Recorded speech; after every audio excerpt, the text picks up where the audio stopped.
Her bare feet skidded across the forest floor as new buds of grass and saplings stretched toward the sky in the early morning light. The year's winter had been harsh, and great storms and winds took the souls of many of the trees that had called the forest home. Today was the first day of spring, and she was late to give her report to the Dryad Council after they had awoken from their slumber. "Oh gosh," she said to herself as she jumped over a tree log. "Father Gerald will be sore with me." Little Yolandra, as she was called by the creatures of the forest, was a human child adopted by the forest creatures after she had been found abandoned in the forest. Blood and footprints in the dirt around her when she was found told a story of why she was there, tucked into a bird's nest in a nearby tree. The birds had called for the Dryad warriors to remove the child from their nest so they could have room for their own children. After she was presented before the council, a debate was sparked on whether she should be killed or raised, as returning her to the human world would risk exposure of their kind. The Dryads and other creatures had no quarrel with the human world, but suspected to be met with fear and hate upon their exposure. The Dryads ruled the land over the dwarves, fey-folk, nymphs, and the other creatures that had dwindled down in size and number from how they once were. The Dryads held council every moon to discuss the workings of the forest. This year Yolandra suspected the council to be shocked by the news she would be bringing. Yolandra saw the light flicker in a clearing ahead and adjusted her eyes and mind to see the Dryads standing below the canopy. Since she had been raised in the forest, she was aware how to spot the creatures that resided in it. She burst into the clearing and bowed hurriedly as her ragged breath echoed off the bodies around her. "Yolandra," Father Gerald started. "Good to see you have found your way back to us." His slow movements and cracked bark-like skin showed how the dry winter had affected his kind. "I hope you stayed warm, little y'all." Mother Hedda's voice flowed over her like a song as she stood next to her husband. Her dreaded hair flowed past her knees and almost brushed the leaf litter of the forest floor. "The forest is being attacked," Yolandra panted out as she put her hands on her knees to steady herself. "What?" Lyall, the head of the warriors, stepped forward. He was built sturdy and tall and kept his spear at his hip at all times. "Explain, child," Father Gerald demanded as he held a hand to settle the surrounding council. "The humans, they have started clearing the western edge of the forest. I believe they intend to build homes upon it. They have taken 46 trees, and their machines keep crawling deeper." The council around her started murmuring auto each other. "Do the other creatures know of this?" Father Gerald asked. "Only the ones who were awake as I was." The winter was mild and the humans started taking trees earlier than even they themselves had planned. "We must alert the others," Mother Hedda balled a fist. "You wish to seed fear in our people's hearts?" Underlow, an older member of the council, asked. "Our people must be informed on what is happening in their home." Mother Hedda stepped forward. "My children, let us first investigate before raising the alarm among our people. Do you not believe the story recounted by little Yolandra?" Rashina asked from the edge of the council. "I do. I have learned through the years that she is our hope in this new world. Once, we roamed free, walked through plains and rooted where we liked.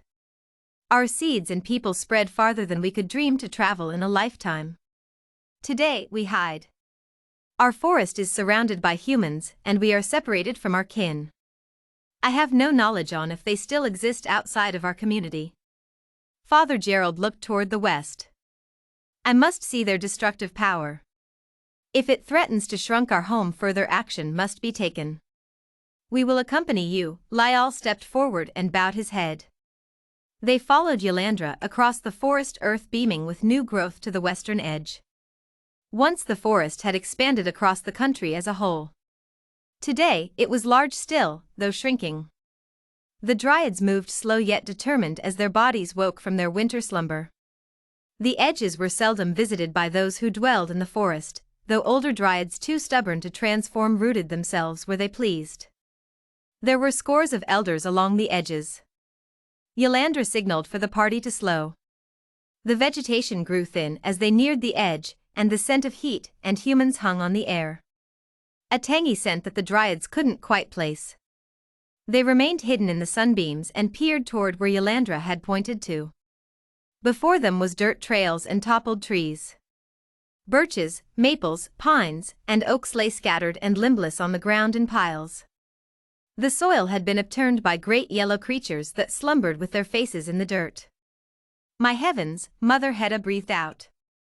Little Yalandra. What do these markings mean? Rashina touched orange slashes over the bark of surrounding trees. Those are markings to show who they intend to fell next.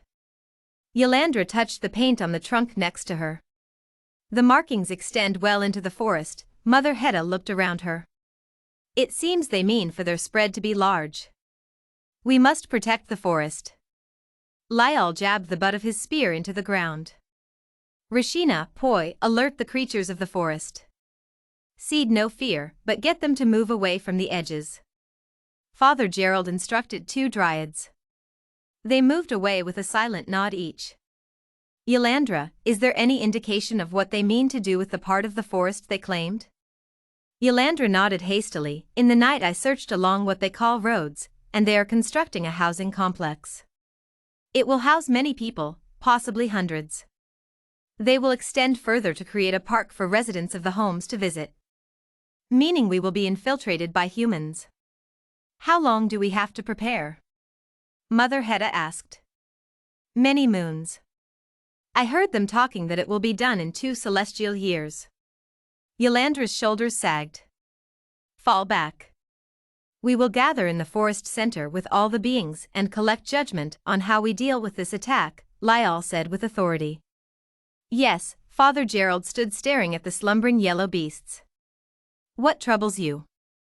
Mother Hedda asked her husband. Each era they move closer to our protected home. We cannot be sure they will stop here. If they send humans into the forest, surely some will discover our existence. We must stay vigilant. Father, what are you getting at? Lyall asked. I am tired of hiding. The council will decide on how we reveal ourselves to the humans. You cannot. Little Yalandra shouted. They will not understand. My word is law, child. It is to be done. Father Gerald turned and stalked away from the small council remaining on the forest edge. His figure distorted in the sunbeams and disappeared as he was hidden by his subjects. Mother Hedda placed a hand on Yalandra's shoulder. It is time to reclaim our home. It is time to reclaim our world. Lyall thundered.